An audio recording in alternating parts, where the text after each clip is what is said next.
Bonjour à tous, j'espère que vous allez bien, je suis ravie de vous retrouver aujourd'hui dans une nouvelle vidéo. Comme vous avez pu le voir dans le titre, il s'agit d'un speed coloring, donc je vais vous présenter ce coloriage tiré de la boîte à bijoux de Anna Carlson de A à Z avec les crayons de couleur Castle Art Supplies. Il y en a beaucoup qui me demandent des vidéos avec ces crayons là et c'est vrai qu'en regardant dans mes vidéos j'en ai pas fait, il me semble, ou une peut-être, mais vraiment pas plus. Donc je me suis dit que ce serait sympa de vous montrer tout ça. Donc je vais vous montrer tout le coloriage en entier avec quelques parties en accéléré bien sûr, sinon la vidéo serait beaucoup trop longue. Et ma technique d'utilisation pour ces crayons, donc j'espère que ça va vous plaire et je vous laisse avec la suite. Alors pour les Castle Art Supply, j'utilise toujours la même technique. Je vous ai mis sur le côté de l'image tous les numéros que j'ai utilisés pour faire le serpent. Je vais vous faire ça pour chaque détail du coloriage, comme ça vous aurez toutes les couleurs que j'ai utilisées. Donc pour commencer, j'utilise toujours ma couleur la plus claire en base, c'est-à-dire que je recouvre toute la partie à colorier avec cette couleur-ci. Pour le coup ici, la couleur la plus claire c'est la 111, la 073 c'est une couleur que j'utilise pour apporter de la lumière à la fin, donc je la considère pas vraiment comme une couleur claire qui fait partie du coloriage en fait, donc j'utilise la 111. Pareil pour le 071 c'est un noir, c'est ce qui me permet de faire des ombres, donc pareil c'est pas la couleur que je considère comme la plus foncée. La couleur que je vais considérer comme la plus foncée, c'est la 0,54. Donc je commence par appliquer toute ma base avec le 111. Donc une fois que j'ai utilisé cette couleur-ci, je viens placer ma couleur la plus foncée, donc la 0,54, pas le noir, mais la 0,54 qui est un vert très foncé. Je viens l'appliquer sur tous les bords puisque je veux mettre la lumière au milieu du corps du serpent. Donc je viens la placer sur tout le contour et après ça je vais venir placer mon noir en touche très légère sur les côtés et je vais venir repasser cette couleur foncée par-dessus le noir pour estomper le côté trop noir en fait, juste pour que ce soit bien dégradé. Alors avec les castles vous pouvez y aller, il vous faut au moins 4 ou 5 couches si vous appuyez pas très fort. Pour saturer le papier, franchement, il y a moyen de superposer pas mal de couches, c'est vraiment ce que j'aime dans ces crayons-là. Donc j'utilise toujours la même technique, une couleur de base, j'applique la couleur que je considère comme la plus foncée, un noir, je repasse cette couleur foncée pour estomper et ensuite je viens placer toutes les autres couleurs que vous voyez dans la liste au fur et à mesure en fait, en dégradant vraiment tout doucement. J'y vais vraiment pas, j'appuie vraiment pas sur le crayon et j'y vais vraiment par couches très légères. À la limite, s'il y en a pas assez, vous pourrez en remettre à la fin, mais au moins ça évite les catastrophes, en tout cas pour ma part. Donc voilà, pour dégrader, j'utilise vraiment peu de pression sur le crayon. J'ai repassé toutes les couches précédentes et j'étire un tout petit peu la couleur avec la nouvelle couleur que je rajoute à chaque fois. Pardon. C'est fastidieux, c'est assez long, mais j'aime beaucoup le rendu qu'on obtient avec ces crayons-là en utilisant cette technique.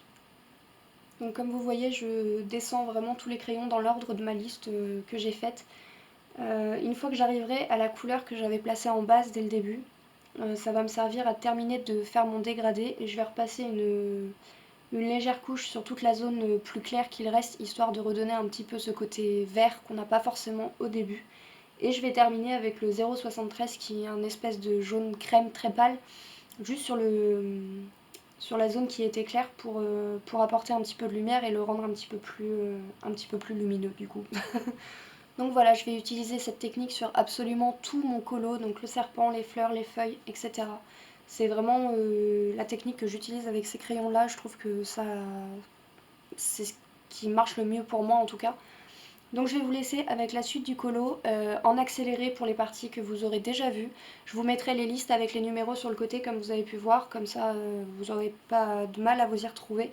Et à chaque fois que je commencerai un nouveau détail, je vous remettrai un petit peu au ralenti pour que vous ayez le temps de bien voir. Mais la technique reste la même pour absolument tout, donc je vous souhaite un bon visionnage et je vous retrouve en fin de vidéo.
Donc voilà, vous avez pu voir la réalisation complète de ce coloriage. N'hésitez pas à me dire en commentaire si ce genre de vidéo vous plaît et si vous voulez que j'en fasse un petit peu plus souvent.